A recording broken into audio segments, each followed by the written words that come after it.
हम लोग साइंस के कुछ ऐसे क्वेश्चन देखेंगे जो किसी न किसी एग्ज़ाम में बार बार पूछा गया है। हम लोग बिहार डीएलएड के लिए ये क्वेश्चन सिलेक्ट किए हैं। तो चलिए हम लोग क्वेश्चन देखते हैं।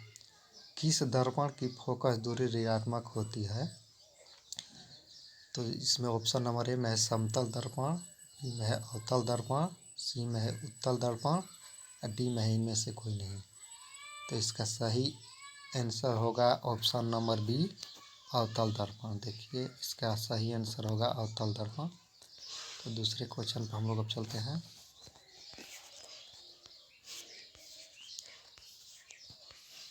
दर्पण की फोकस दूरी एफ और वक्रता त्रिज्या r में क्या संबंध है? तो ऑप्शन नंबर ए में दिया है एफ बराबर आर का, ऑप्शन नंबर बी में दिया है एफ बराबर r/2 का, ऑप्शन नंबर सी में दिया है एफ बराबर 2r, ऑप्शन नंबर डी में दिया है एफ बराबर 3/2r। तो इसका सही जवाब आप लोग बताइए। तो इसका सही जवाब हो जाएगा एफ बराबर r/2, option number B F बराबर r/2। तो चलिए अब हम लोग तीसरे नंबर क्वेश्चन पर चलते हैं। समान दृष्टि के लिए स्पष्ट दृष्टि की न्यूनतम दूरी है। समान दृष्टि के लिए स्पष्ट दृष्टि की न्यूनतम दूरी कितनी होती है?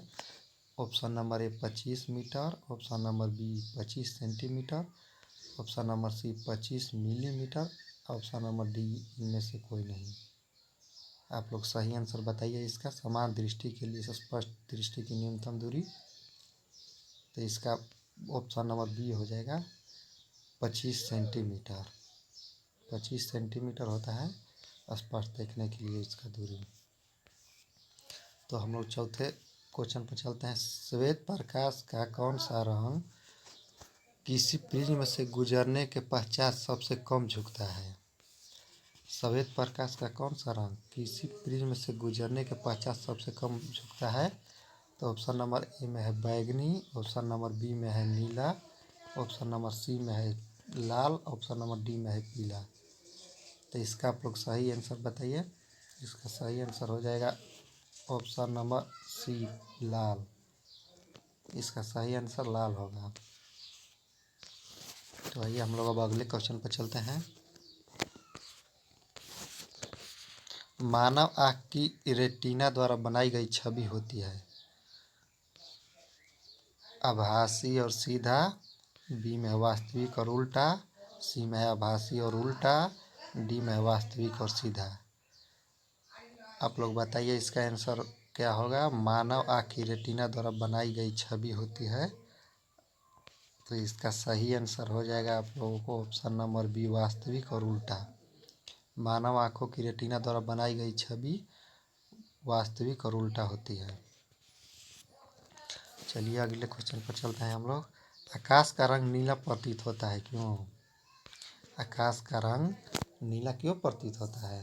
प्रकाश के परावर्तन के कारण, प्रकाश के प्रकीर्णन के कारण, प्रकाश के अपवर्तन के कारण, प्रकाश इनमें से कोई नहीं। इसका सही है बी, प्रकीर्णन के कारण। आकाश का रंग नीला प्रतीत होता है प्रकाश के प्रकीर्णन के कारण, ऑप्शन नंबर बी। किस दर्पण में वस्तु का प्रतिबिंब बड़ा बनता है? किस दर्पण में वस्तु का प्रतिबिंब बड़ा बनता है? समतल दर्पण, अवतल दर्पण, तल दर्पण, इनमें से कोई नहीं। तो इसका सही आंसर बताइए कि किस दर्पण में वस्तु का प्रतिबिंब बड़ा बनता है। तो इसका सही आंसर हो जाएगा आपको ऑप्शन नंबर बी, अवतल दर्पण। अवतल दर्पण में निम्नलिखित में से कौन सा लेंस निकट दृष्टि दोष को ठीक करने के लिए उपयोग किया जाता है? निम्नलिखित में से कौन सा लेंस निकट दृष्टि दोष को ठीक करने में उपयोग किया जाता है? ऑप्शन नंबर ए उत्तल लेंस, ऑप्शन नंबर बी समउत्तल लेंस, ऑप्शन नंबर सी अवतल लेंस, ऑप्शन नंबर डी इनमें से कोई नहीं। तो निकट दृष्टि दोष को ठीक करने के लिए आपको ऑप्शन नंबर सी अवतल लेंस का प्रयोग किया जाता है।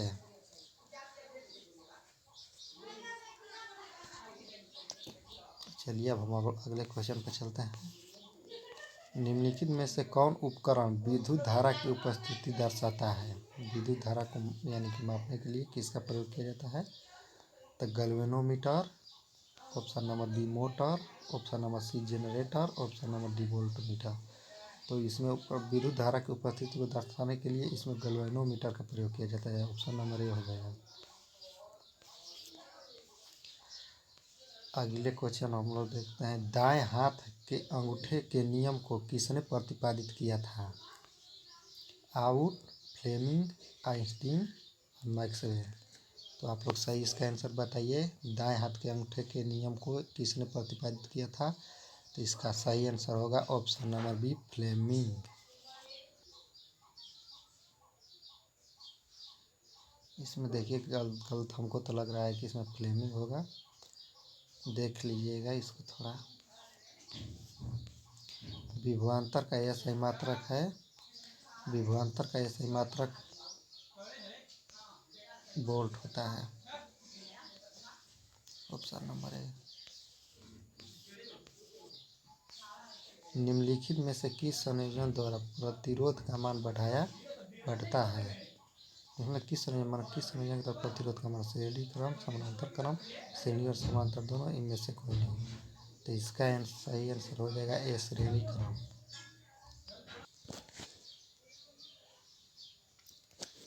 चलिए अगले क्वेश्चन पर चलते हैं। चुंबकीय बल रेखा की प्रकृति होती है। चुंबकीय बल रेखा की प्रकृति कैसी होती है? काल्पनिक होती है, ऑप्शन नंबर बी में वास्तविक होती है, ऑप्शन नंबर सी में वास्तविक और काल्पनिक दोनों होती है, कि डी इनमें से कोई नहीं। चुंबकीय बल की रेखा की प्रकृति कैसी होती है? तो ऑप्शन नंबर ए में काल्पनिक। चुंबकीय बल रेखा की प्रकृति काल्पनिक होती है। 1 किलोवाट घंटा किसके बराबर होता है? 1 किलोवाट घंटा किसके बराबर होता है? 0.36 गुणा 10⁻10 जूल। ऑप्शन नंबर बी में है 1.6 गुणा 10⁻−19 जूल। ऑप्शन नंबर सी में 3.6 इंटू 10⁻6 जूल। तो इसका ऑप्शन नंबर डी में है इनमें से कोई नहीं। 1 किलोवाट घंटा किसके बराबर होता है? तो 3.6 गुणे 10⁻6 जूल। ऑप्शन नंबर सी है। चलिए अगले क्वेश्चन पर हम लोग चलते हैं। नवीकरणीय ऊर्जा का स्रोत क्या है? नवीकरणीय ऊर्जा का स्रोत हो गया नाभिकीय ऊर्जा, सौर ऊर्जा, कोयले से प्राप्त ऊर्जा, प्राकृतिक गैस से प्राप्त ऊर्जा। तो देखिए इसमें नवीकरणीय कह रहा है तो नवीकरणीय में हो जाएगा हम ऑप्शन नंबर सी कोयले से प्राप्त ऊर्जा, ऑप्शन नंबर बी सौर ऊर्जा। नवीकरणीय ऊर्जा का स्रोत, ठीक है, नवीकरणीय ऊर्जा का स्रोत कर रहा है सौर ऊर्जा होगा।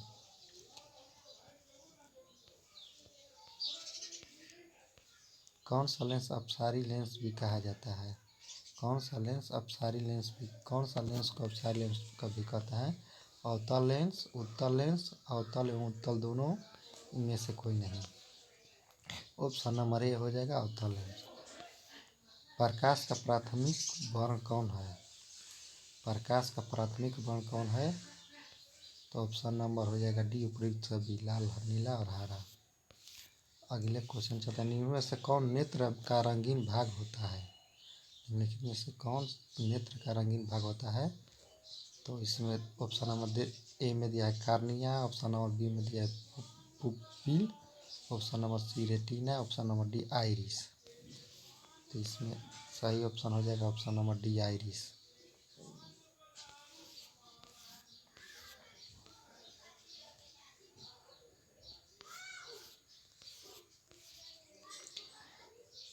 वन HP बराबर कितना होता है? 1 HP बराबर कितना होता है? 746 watt. Option number A, option number B 760 watt, option number C 780 watt, option number D 550 watt. 1 HP बराबर 746 वाट। विशालक शीशा मैग्नीफाइंग ग्लास होता है अवतल लेंस, उत्तल लेंस, अवतल दर्पण, उत्तल दर्पण। इसका सही आंसर हो जाएगा अवतल लेंस। विशालक शीशा मैग्नीफाइंग ग्लास भी जिसे कहते हैं, यह अवतल लेंस का होता है।